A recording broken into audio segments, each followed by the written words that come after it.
The CDC says more than 1 out of every 3 adults have prediabetes, and they don't even know it. During the hot summer months, you can have an increase in thirst and fatigue, and you may think you're just overheated, but these signs can be signs of irregular blood sugar levels. David Martinez from People's Health joins us now with some other symptoms to look out for. Thanks for joining us. Glad to be here. You know all about this because you were diagnosed with diabetes in 2005. That's correct. And the pre-diabetes signs that came before that, they just sort of rolled into some other health problems. Tell me what people should look for. Well, for pre-diabetes, one of the factors is weight.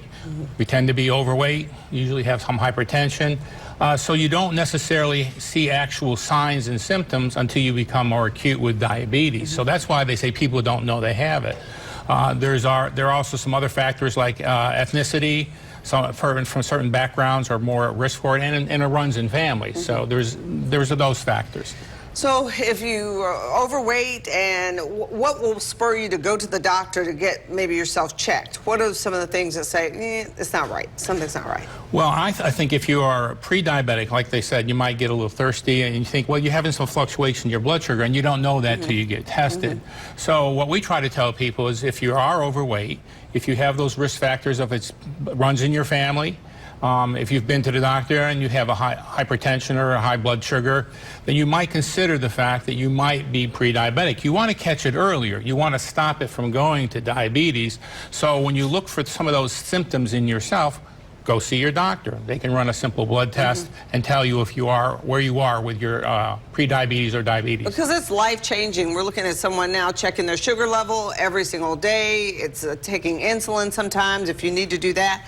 It's something that it's labor-intensive if you end up. It can be. Yes. But it can be reversed, and that's the good thing about it. It can be reversed. Yeah, the important thing is once you find out you have prediabetes, there are certain lifestyle changes that you can make that will help you reverse that trend towards diabetes. The first thing you do is start doing some exercise. That's very important. The CDC and the current studies recommend 150 minutes a week of exercise. You start losing weight. You need to lose some weight.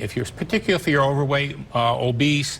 There was a study that the CDC did that said that if you lose 5 to 7% of your body weight, that gives you a good chance of reversing and stopping that trend towards diabetes. So those are the things you need to do. Watch what you eat.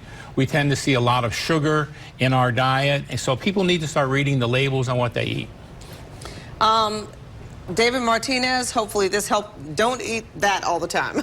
No, stay away from the fries. Yes, yes.